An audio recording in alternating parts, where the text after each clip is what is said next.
Hello and welcome to the Local Candidate Forum, the virtual 2020 version. This event is sponsored by the Decorah chapter of the American Association of University Women, the Luther College Political Science Department, the Luther College Social Work Program, and the Luther College Center for Ethics and Public Engagement. So thank you to those sponsors, and a big thank you to Professors Jackie Wilkie, Susan Schmidt, and to all of Professor Schmidt's students who helped produce this video in the Social Work 201 class. Iowa senators serve 4-year terms. They represent their constituent interests in Des Moines and focus on state level laws and state level issues. Candidates for Iowa Senate District 28 are Matt Tapscott and Michael Klemisch. And here is the map that shows the district boundaries for Iowa Senate District 28 is up in the top right corner.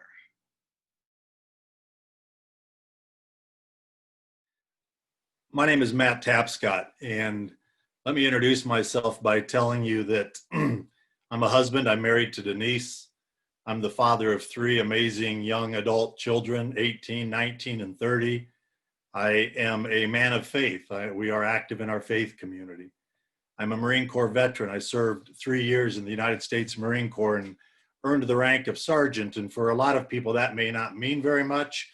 But for folks who know the military, to earn the rank of sergeant, especially in the Marines, in a 3-year enlistment is noteworthy. I am a business owner. I run a childcare business and have been in the early childhood education field for much longer than sometimes I even want to admit. Every year I get a year older, and every year those children keep getting a year younger. And so, but it is incredible work.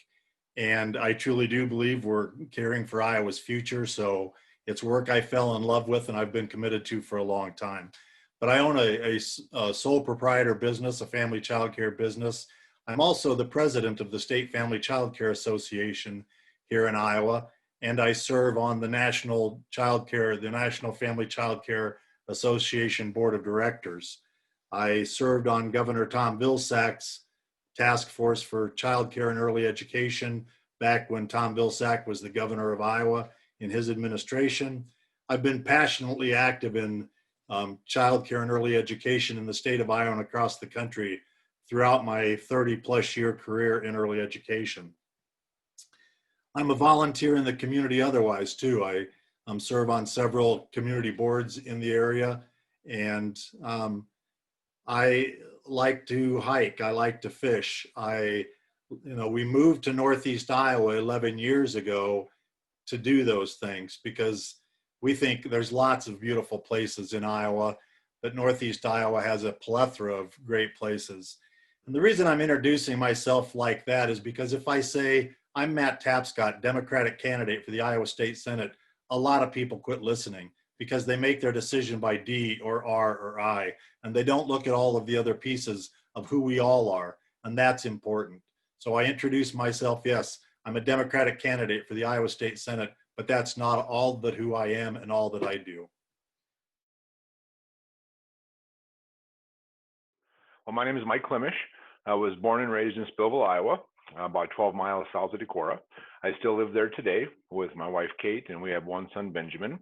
I went to school at Southwind High School in Kelmer, graduated from there in 1987, then went on to Luther, where I graduated in 91 with a degree in political science.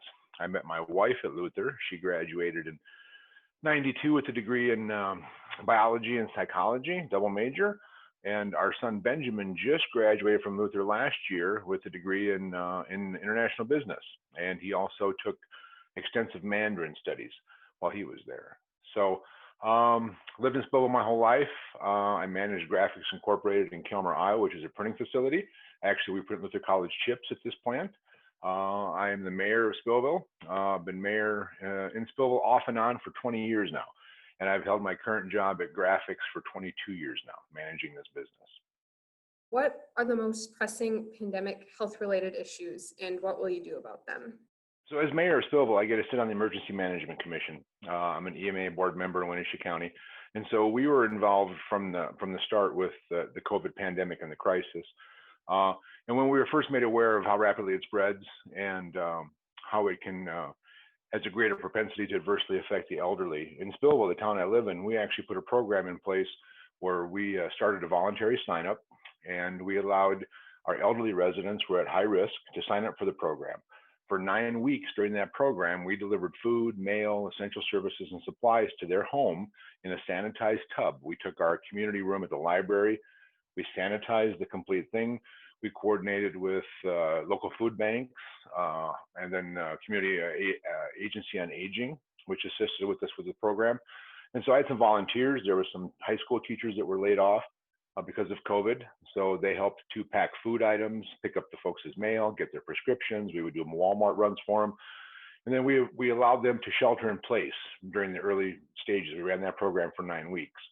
So I think we can learn a lot from that lesson and focus on really trying to protect those that are at risk and keep those folks safe. My wife, she's a nursing home administrator.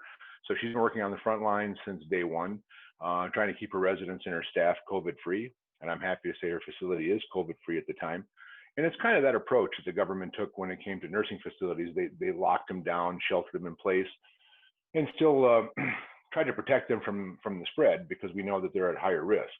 And I think we can look at creative ways to reopen the state by, well, we're opening the state now, but we can work at creative ways to protect those high-risk individuals by coordinating through service agencies, food banks, and assist those high-risk individuals to be able to shelter in place and keep them safe and secure.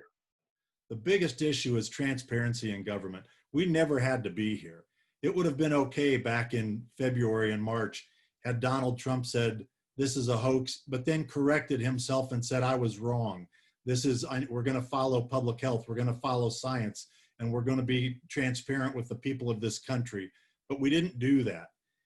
Transparency in government in this country, particularly, any hardworking person, any citizen in this country should be able to count on that their government is going to provide science-based, transparent, and fully honest and accurate information so people can make the decisions that are right for them. So that is the number one pressing issue.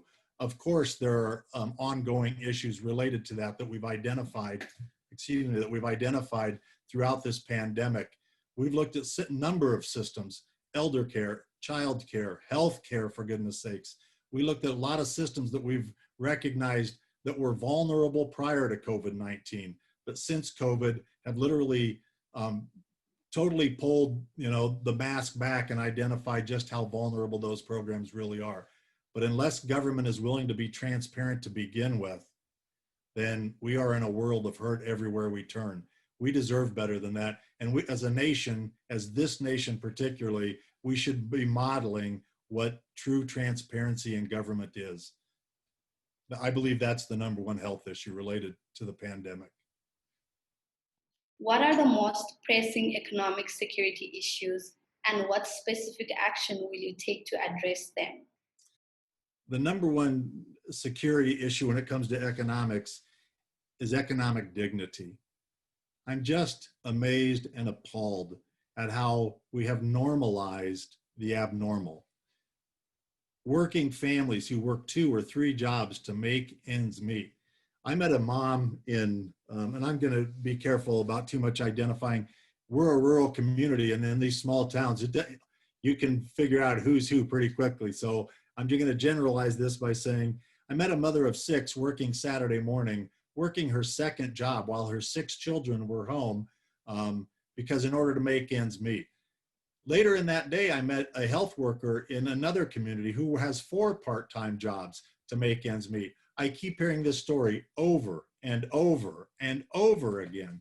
The economic security is that there has to be economic dignity. We have to have wages that allow families to grow our communities. So at the end of their work day and at the end of their work week, at the end of the work month, my wife and I are both social workers. We know what it's like to sit at the kitchen table and figure out, is there more month or more money? In the 21st century, with all the wealth that we have in this nation, that is abysmal and it's immoral. economic dignity to working people has to be the number one issue that we address, so that people have the resources that they can go into their community and participate in their community and not worry about what they can't pay for. So economic dignity, restoring economic dignity to hardworking families everywhere.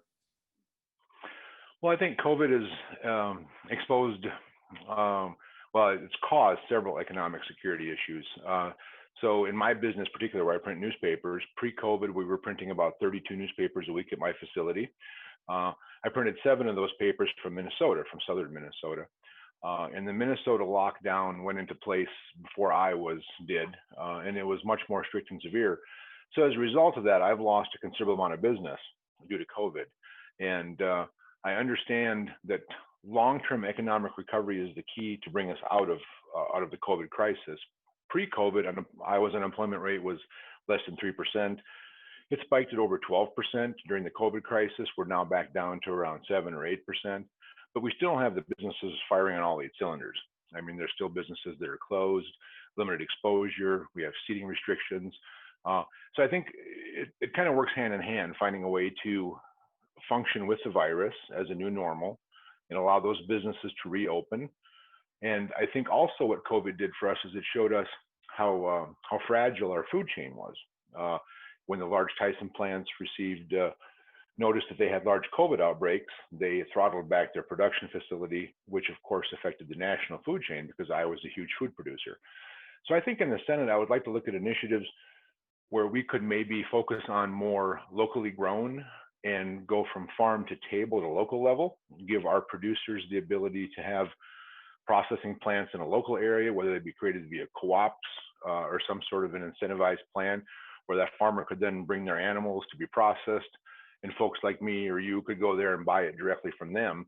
Not saying that we don't need the large producers, but in Iowa, we have the ability to more go directly from farm to table. And I think we need to find ways to kind of incentivize that, create initiatives around it, so that we don't fall into the same trap we did with COVID now, which was unable to process at large processing facilities, and then that rippled down through the food supply chain. So I think looking at economics and getting businesses fired back up, I know it's hurt my employees and my business, and finding ways to get us back on track, both small businesses back to work, and as well as having family farmers an opportunity and give them ways to get produce directly to the consumers, and avoid having to worry about what happens when large processing facilities are forced to close or limit production. What education issues will you address if elected? Education is a huge topic for a lot of reasons this cycle. Due to the fact that schools are trying to figure out a way they can educate remotely or in person, what that blend looks like. So I think it's important to keep school funding at a high level.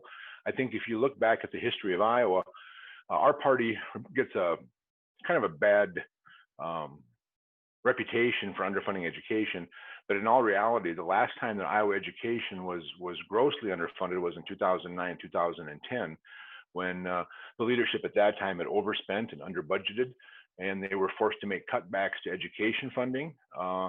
And since then, relying on conservative budgeting measures at the state level to ensure that those schools receive funding at a steady level. And I also think it's important we recognize that parents need to have a right to choose educational options. So I would be in favor of looking at educational savings accounts, finding ways to perhaps provide creative funding streams for alternate education opportunities for parents so they can make those decisions themselves. I think education is important. Iowa at one time was ranked very high in education standards. I know we slipped some. I also think it's really important that we focus our education on four-year liberal arts colleges and trade schools. I think it's important because if we look back in Iowa when we were pre-pandemic and we had less than 2% unemployment or around 2.5% unemployment, I had a hard time finding workers. And I know lots of manufacturing facilities had a hard time finding workers. So I think it's important that we make sure education is diverse and broad enough so that everybody has an opportunity. And those opportunities look different. There's not a one-size-fits-all approach to it. So where some students may want to go to trade schools, some students want to go to four-year liberal arts colleges. And I think we need to find a way to encourage both avenues for young people. And I think that's really key in making Iowa a great place to be and not just be from. Because I see all too often we're exporting our young people. They don't see Iowa as a place to have opportunities to raise a family, find a good job, and lay down some roots. But I also attended Iowa State University in elementary education and early childhood development. And in the history of education, my history of education course, and I've never, ever forgotten this, public education in the United States of America is the great equalizer. That every child can walk through the door of a public education building and know that the world is open to them. How powerful is that? But we've quit investing in that. We've quit funding that. We've, in Iowa particularly, where we used to be known for education, we've underfunded education. And the opposing party will tell you they've spent more money on education in the last few years than they ever have. Well, that's true. But when the need is this great and your investment is this great, the gap is still huge and you're not filling the gap. So no longer is Iowa looked at as the educational, as the educational state, as number one in the nation. So what I would do is fully fund public education, fully fund public education. And do I want to hold public education and educators accountable? Absolutely, to ensure that we're teaching in 21st century methods, but we're providing the resources for them to do that. I would restore collective bargaining to both teachers and all school staff, because what we can do in government is model what it looks like when workers actually have a strong work environment, when they're protected, when they have a voice, when they can collectively bargain their own situations. That helps the economic dignity issue, because now we're modeling what a strong organized workforce looks like. What public education in this country is the great equalizer. We should be fully funding it so that every child in this country, every adult who wants to continue to learn in this country has the opportunity to continue to do that without putting their own economic security at risk. I'm very passionate about this, and education has to be broad. In early childhood education, and I'm not a big believer in universal pre-K. I'm a believer in play-based, high-quality childcare so that we can restore childhood to children and allow them to play. We don't need to be assessing 2 and 3 and 4-year-old children. We need to be recognizing how the brain develops and supporting that. But education, I'm passionate about, in that it is truly the great equalizer, and we have to put our money where our mouth is. What specific issues of racial injustice, specifically within law enforcement, will you prioritize? When I served in the Marine Corps, I've thought a lot about this, particularly this last year of being in this race. A lot of opportunity to reflect on my service as a military person, because that comes up a lot in a campaign. I've never utilized or used my military service for anything, but over this past year of campaigning, I've really had the opportunity to reflect on what that means. Liberty and justice for all in this country should be that's the end of the discussion. Liberty and justice for all. And so if our policies are not ensuring that all have access to all of the things we've just talked about education, economic dignity, healthcare, all of the things that people need and deserve, then we're not living up to the true ideals of this nation, and we need to do that. I have, my younger brother is a retired Polk County deputy sheriff. I have friends that are still in law enforcement, so I have family and friends, and they're incredible law enforcement officers. I'm proud of them, and they're proud of the work that they do. When we look at the state of Iowa and we realize that 4% of our state is minority, but 25% make up our incarcerated populations, you don't think that's unjust? Then you're not paying attention. That's just what we can do. Is we can look at how do we train our law enforcement officers from the very beginning. Are we providing opportunities truly to be understand diversity and participate, to expand the amount of diversity training they have early on in their career, so they are exposed to a broad cross section of our population. My youngest brother that I was telling you about, we went out to lunch one afternoon, and he and I and one of my other brothers in a restaurant in south side of Des Moines where we grew up, and I went to hug him goodbye. This was before COVID, of course. I went to hug him goodbye, and he's packing. And I said, he's carrying a gun. And I said, you're packing? And he said, well, yeah, there's crazies out there. I said, this is a restaurant we grew up in. We know everybody that was in there, you know? And I thought, what is the mindset that says that we've been led to believe that it's that bad? And so this law enforcement officer is concerned about what's happening right there in our own local community. And that's a community he knows and grew up in. What happens when he steps into a community that he's not familiar with, when he doesn't recognize the folks that are in that? How heightened does some of that worry and concern become? We've got to better train our folks for doing that. Liberty and justice for all is a broad statement that has to apply to every citizen and every person who wants to be a citizen in this country. That's what made this country who we are. And we're not there. We're not close to being there. Are you familiar with the Tulsa massacre? Good. That's the history we need to be teaching in our schools. The people's history of the United States, teaching Howard Zinn's history in our schools and our classes, ensuring that the schools where my kids go in Decorah, Iowa, where it's 99% look like me, that we're ensuring we're digging deep into cultural diversity, into racial diversity, so that people, when they go out into the world, it's not them, and they understand the true history and experiences that people who don't look like me have had in this world. So liberty and justice for all, until we achieve that, and we're not, I realize that's huge, but it should be our ideal. And that's what so if in the state legislature, we're passing a bill on education, for example, and it doesn't impact East Waterloo, for example, schools as equitably as it's impacting the Decorah schools, then we should not move forward with that bill. We should ensure that we're providing rich educational opportunities for everybody. That will, I believe, will begin to better address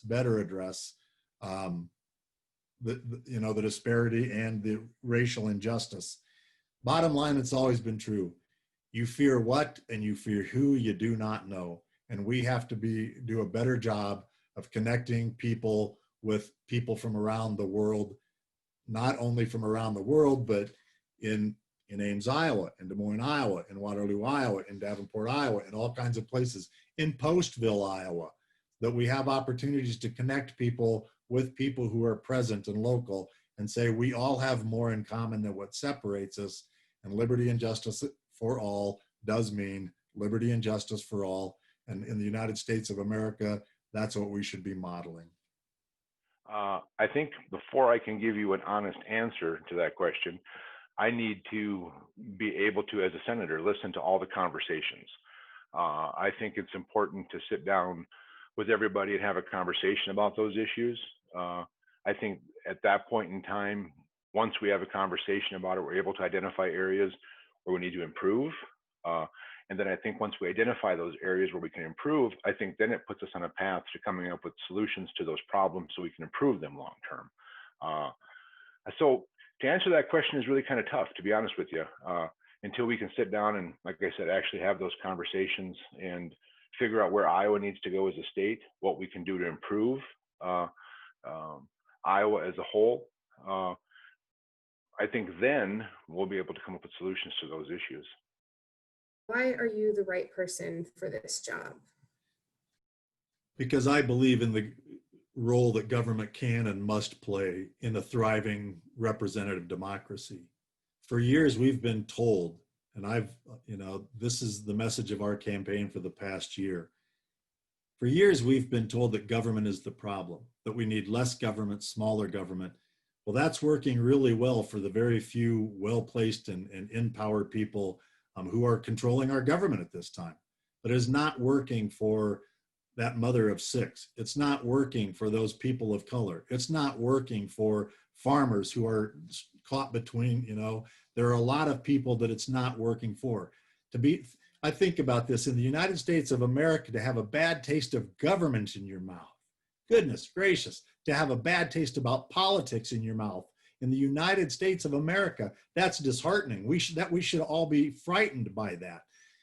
Government's job is to do its job and invest in vital public services that all hardworking Iowans, all hardworking Americans not only need, but deserve. We're both social workers in our household. No matter how hard that farm family works with the children of 6, the mom's working a second job to make ends meet. Working harder isn't the answer to the issue. Economic dignity is the answer to the issue. I'm the right person for this job because I believe in what the role of government must be. And it must be that it has an active role in investing in vital public services all hardworking people need and deserve. My opponent and the people that are in charge of his party right now believe in less government and smaller government. But how small exactly can government be and work effectively for 3 million people? How small can government be and work effectively for 300 million people? You know, government's job is to act as a lever when it's out of balance, when power and control are out of balance like they are now. And it doesn't just happen at the state level or happen at the national level. We've all seen the conversations at the national level. This has to happen at the local level. This has to happen at, not only at the state level in the state capital, but at the city and county level as well. The government has a job to do. In a thriving representative democracy, government has an important job to do. I believe that's how you govern, and that's why I'm the right person to be our state senator in Senate District 28 here in Northeast Iowa. So, like I said, I've run a small business for 22 years in Northeast Iowa. I understand the trials and tribulations of running a small business. I ran the small business through COVID. I understand what we need to do to support small businesses to exit from COVID and stay on their feet and continue to employ people in the community. I've been mayor of Spillville for 22 years.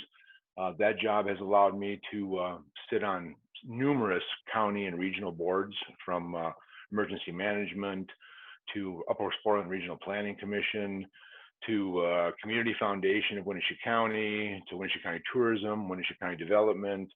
So having that broad range of experience makes me aware of what the state needs to do to support communities in Northeast Iowa. And it's also kind of an interesting question because I live my life by 2 simple rules. First rule is always leave it better than you found it. And the second rule is never ask someone to do something you wouldn't do yourself. I think all too often politicians nowadays don't consider those 2 rules when they're making policy. And I think if you let those 2 rules kind of guide your decision-making process, I really feel that it sets you on a path to make a great decision.